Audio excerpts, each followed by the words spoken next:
Hey guys, so I'm so sorry if I sound really tired and if I look tired. It's because today is like a super rare day where I had today off, and also Mason is with one of his teachers that he had at daycare before because she missed him and she wanted to see him, so he spent the night over there, and so I wasn't woken up by them like being loud and playing. So Serenity's still asleep, and it's just like I never ever get this, and it's crazy. And I can't believe I slept that late because I've never slept to like 9:45. Like, I mean, I have not done that in so freaking long. I normally, even on like my days off, I would be up by like 8. But anyways, I am up, and sorry, I know my voice sounds like really croaky or whatever you want to call it, but I want to go ahead and get this out of the way because I really want to have a little bit of time to clean and then like enjoy my alone time today. So I want to go ahead and do this, and plus I have everything ready to update with you on as far as having to have a repeat anatomy scan. So I am 22 weeks and 1 day today. I didn't get to do this yesterday. I had way too much going on. Yeah, 22 weeks and 1 day today. And if you haven't seen my last update, it'll make a lot more sense to watch that before you watch this one. I will link it below, but otherwise, I mean, everything else will be normal on this one, talking about my symptoms and all that stuff, but a lot of this has to do with last week and what happened with my scan. So let's just go ahead and start with that, I guess. I will recap a little bit though, like that at my anatomy scan, the doctor said the baby was measuring sort of small. They said that the bowel was lighting up and that the placenta was slightly enlarged. He said that can be nothing, but with basically all of it together, he wanted me to go ahead and have another scan. So a week later, oh, and I also got the genetic testing done, which I was never planning on doing because it's just scary to me, and I would always rather just not know if my baby has one of those 3 things. But I got it done because at that point I was like, might be a good idea to just make sure. So I got that done. It took so long for it to come back. It took like 8 days. It's like even at my appointment, it still hadn't come back. It came back the next day. So I went to my repeat anatomy scan. It was a very long appointment. It was with maternal fetal medicine, so it's like specifically for checking on babies and finding out like if there's anything going on and all that stuff. But the scans are very long, so I had to wait a little bit for someone to get theirs done, and then I got mine done. It was literally probably like a 40-45 minute scan, and my baby is so freaking stubborn, you guys. It's been keeping its face like buried down lately. Like the last 2 scans, it has not wanted us to get good profile shots. We had to have the repeat scan also because the first time it was so face down and asleep that she could not get the heart scans, the heart pictures, which are really important too. And another reason why I was super nervous, because the heart pictures are a big part of what it can indicate, like the trisomy, either 13 or 18 or both, I don't know. But so I was like, oh my gosh, of course, like we couldn't get the heart, so I couldn't even like rule that out at my first anatomy scan. So I was very anxious, and really the day of the appointment, I was actually just excited that I got to see my baby. But that time, like waiting on the doctor to come in, was that my heart just felt like it was gonna pound out of my chest. So she finally comes in. I'm like super anxious. And then she's like, okay, is it fine if we start with some family history? And I'm like, of course. We go over like if there's any kind of disabilities or anything like that in my family history. And then she at least told me, like, because I asked her if everything looked good on the pictures, and she said it did. And she said the baby's measuring perfectly. It is in the 13th percentile, which is just the low side of normal, but they really, and just everything from what I've looked up and read, they really aren't worried unless it's below the 10th. So it's completely fine. Like that part is completely fine. She started talking about the bowel being lit up and what it could mean, and that's where I was like, my stomach just felt so freaking tight the whole time, because I was like, she was saying a lot of information, but also none of it really meant anything, because it's not like I had done any of these tests to know if any of it could be wrong with me. So it was just a lot to try to take in without, I knew I wasn't going to be able to remember all that. So it's just a lot, but I know she has to go through it and has to let you know all the possibilities, but some of it was scary, you know.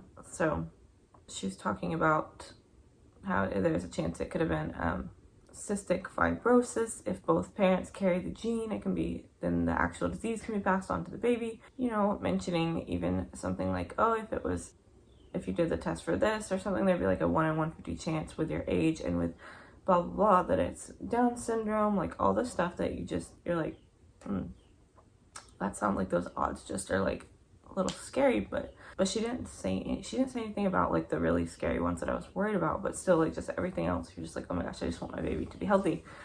And then, so she said that my placenta, she wasn't really worried about it being a bit bigger because normal size is 5 something. I can't remember the measurement, guys. 5 centimeters, 5 millimeters, 5 something, and mine is 6. So she said it's really not that much bigger than average or normal or whatever. So for now, she's not worried about that. And then, oh my gosh, you guys, at the end, she said, do you have any questions? Oh, no.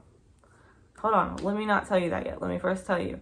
The options she was giving me were the ones that I was like, I don't like these. Because, well, the one was just for me to get blood work done to see if I carry the cystic fibrosis gene. I was fine with that. I did end up getting that done because that's just the blood work. But then the other thing she was talking about was an amniocentesis.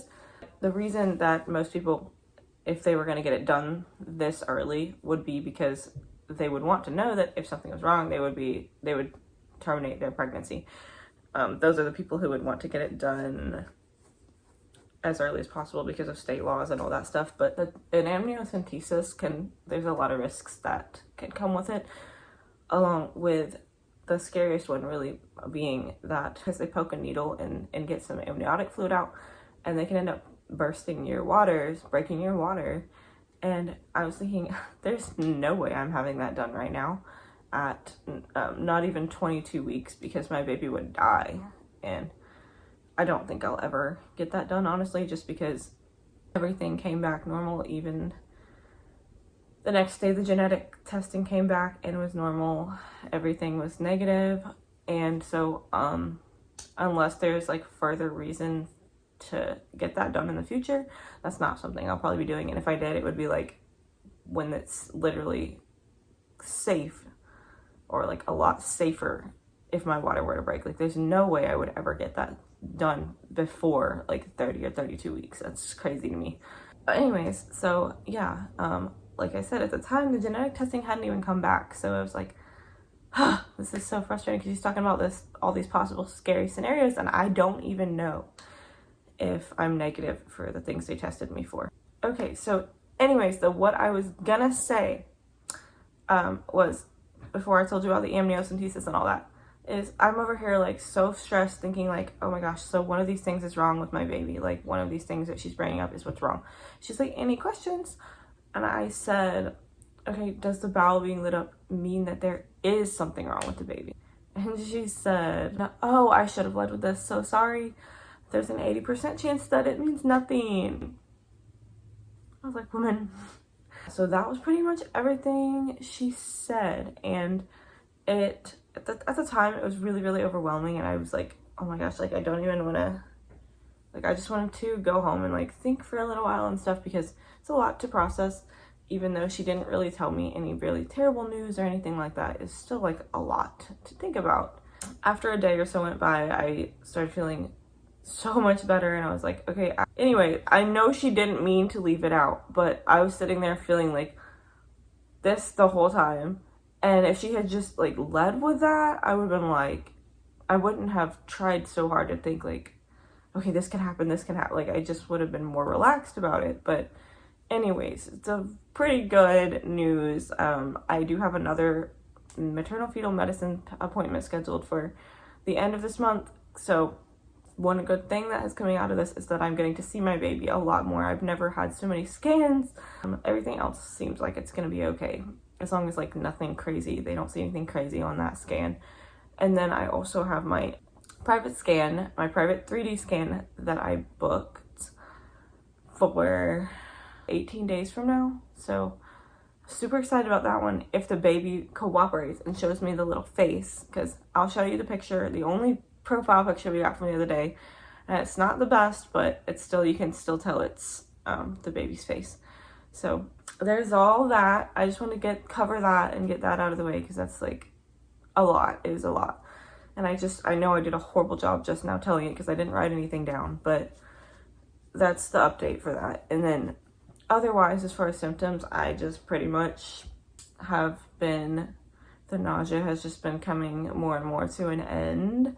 There have been some days during the week when I don't throw up at all, actually, and some days when I still do, but then it's like after I take my medicine, I feel very good. I think I said this in my last one, but or that I was going to, but I'm down to half a pill a day now, and thinking that in a week or two, I might test it and just see if I can go entirely without it, if I feel okay. And then I will always have them a couple left in case like I try it and it's just like not working out that day and I really need something. But yeah, if I can stop taking it, I would just feel even a little bit better not having to put that in my body. So there's that. And then like a weird symptom that I completely forgot that I have during pregnancy. It's like this, and it doesn't happen all the time, but I'll start coughing like really hard for a minute and I'm fine. It's like a dry cough. But I remember like I had it like with both freaking pregnancies, and then I was thinking like, is this gonna go away? Because my mom and my grandma both have random dry coughs that like, it sounds like they're dying sometimes. Like they just cough and cough and cough even when they're not sick. And I'm like, oh my gosh, is it starting for me? Like when I got it with Serenity, but no, it went away after pregnancy. Same with Mason, it went away. But like that's coming every now and then now, and I'm like, oh my gosh, I completely forgot about that. And then like, of course, heartburn is, as the nausea gets less, the heartburn starts to get worse. I have to be so aware of what I eat. Like anything that can cause heartburn with me will cause heartburn. My heartburn pills that I can take actually work pretty freaking well to like, if it's like really, really bad and I take one, they really help a lot. I'm surprised, but I do know that it probably will get worse than that because it was super bad with Serenity. And then with Mason, I actually got it under control by taking Zantac and letting it get in my system. So it wasn't terrible, but I know it would have been if I hadn't taken it. So we'll see what happens with that. But other than that, the baby is, according to the apps, is like a pound or a little over a pound and is like close to a foot long now. But as I know from at least what they think based on measurements from the ultrasound, the baby's a little bit small. I know those can be wrong too though. But so I would guess the baby is probably close to a pound, maybe not quite a pound. And the one app says it's close to the size of an ear of corn.